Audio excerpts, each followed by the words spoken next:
Hi friends, ಎಲ್ಲರೂ ಹೇಗಿದ್ದೀರಾ? ಚೆನ್ನಾಗಿದ್ದೀರಾ? ನಾವು ಚೆನ್ನಾಗಿದ್ದೀವಿ. ನೀವು ಚೆನ್ನಾಗಿಲ್ಲ ಅಂತ ದೇವರ ಪ್ರಾರ್ಥನೆ ಮಾಡ್ಕೊತೀನಿ. ನಿನ್ನೆ ಗುರು ಪೌರ್ಣಮಿ ಆಗಿತ್ತು. ಇಲ್ಲಿ ಚಿಕ್ಕಬಳ್ಳಾಪುರದ ಹತ್ರ ತಾತಯ್ಯ ಅಂತ ದೇವಸ್ಥಾನ ಇದೆ. ಪ್ರಸಿದ್ಧವಾದ ದೇವಸ್ಥಾನ ಇದು.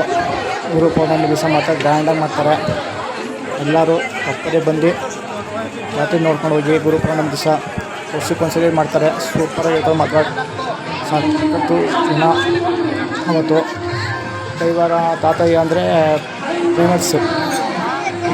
ಇದಕ್ಕೇ ಫೇಮಸ್ ಆಗಿದೆ ಇದು ದೇವಸ್ಥಾನ.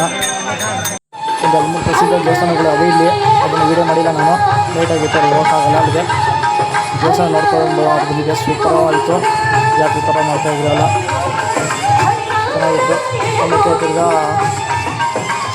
ಬರೋದು ಬೆಂಗಳೂರಿಂದ 70 ಕಿಲೋಮೀಟರ್ ಆಗ್ತದೆ. ಆಮೇಲೆ ಕೋಲಾರದಿಂದ ಒಂದು 35 ಕಿಲೋಮೀಟರ್ ಆಗುತ್ತೆ. ಚಿಂತಾಮಣಿಯಿಂದ ಒಂದು 5 ಕಿಲೋಮೀಟರ್ ಆಗುತ್ತೆ. ಚಿಕ್ಕಬಳ್ಳಾಪುರದಿಂದ ಸುಮಾರು ಅದೊಂದು 25 ಕಿಲೋಮೀಟರ್ ಆಗುತ್ತೆ. ಅನಿಸಿದ್ದು ಬಿಟ್ಟು ಎಲ್ಲ ಕಡೆಯಿಂದ ಬರ್ಬೋದು. ಜನ ಸಾಕು ಗಿಡ ಬಂದಿದ್ದು, ಎಲ್ಲ ಕಡೆಯಿಂದ ಬಂದಿದ್ದು. ನೋಡಿ, ಇದೇ ದೇವಸ್ಥಾನ ಕೈವಾರ ತಾತಯ್ಯ ಅಂತ. ಜನ ಇದ್ದರು. ನೋಡಿ, ಎಲ್ಲ ಫುಲ್ಲು ರಶ್ ಭಜನೆ. ನೈಟೆಲ್ಲ ಭಜನೆ ಮಾಡ್ತಾರೆ. ಶುಕ್ರವಾರ, ಶನಿವಾರ, ಭಾನುವಾರ 3 ದಿವಸನೂ ಇಡ್ತಾರೆ. ಗೌಡನ್ಗಳು 3 ದಿವಸನೂ ಭಜನೆ ಅದು ಇದು ಮಾಡಿಕೊಂಡು ನೈಟೆಲ್ಲ ಅಲ್ಲಿ ಆಟ ಇರ್ತಾರೆ. ಸುತ್ತಮುತ್ತ ಹಳ್ಳಿ ಕಡೆಗೂ ಬಂದಿರ್ತಾರೆ. ಅವರು ಇದು ಮಾಡ್ಕೊಂಡು ನೋಡಿದ್ದು ಕೋಲಾಟ ಆಡ್ತಾರೆ. ಕೋಲಾಟ ಮಾತ್ರ ಚೆನ್ನಾಗಿತ್ತು. ಕೋಲಾಟಗಳು, ಭಜನೆಗಳು ಅವು ಮಾಡ್ಕೊಂಡಿರ್ತಾರೆ. ಚೆನ್ನಾಗಿತ್ತು.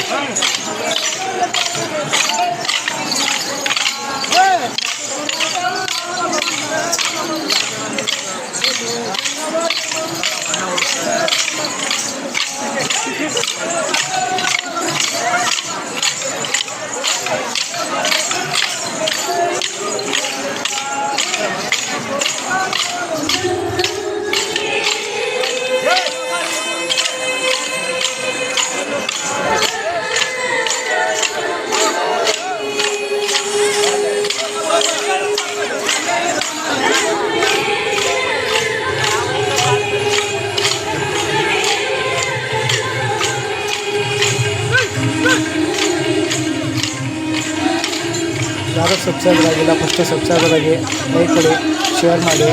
ಬೆಲ್ ಬೇಕಣ್ಣ, ಜೋರಾಗಂತೆ ಹೆಸರುವಂತೆ ಸಬ್ಸ್ಕ್ರೈಬರ್ ಆಗಿ. ಯಾರು ಸಬ್ಸ್ಕ್ರೈಬರ್ ಆಗಿಲ್ಲ, ಬರೀ ವೀಡಿಯೋಗಳು ನೋಡ್ತಾನೆ ಇದ್ದೀರಾ. ಸುಮ್ಮನೆ ವೀಡಿಯೋಗಳು ನೋಡೋಕೆ ಹೋಗ್ಬಿಡಿ. ಕಷ್ಟಪಟ್ಟು ನಾವು ವೀಡಿಯೋಗಳು ಮಾಡಿರ್ತೀವಿ ನೋಡಿ ಅಂತ ಜನ.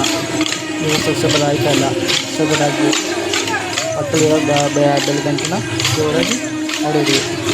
ನಾನು ಹಾಕೋ ವೀಡಿಯೋಗಳನ್ನ ಫಸ್ಟು ಬಂದು ಬೀಳೋಕ್ಕೆ ನೀವು ನೋಡಿ, ಶೇರ್ ಮಾಡಿ, ಇನ್ನೊಬ್ಬರೂ ನೋಡಲಿ, ಹೀಗೆ ಲೈಕ್ ಮಾಡಿ. ಧನ್ಯವಾದಗಳು. ಬಾಯ್. ಜೈ ಕರ್ನಾಟಕ, ಜೈ ಮಾತಾಡೋಣ.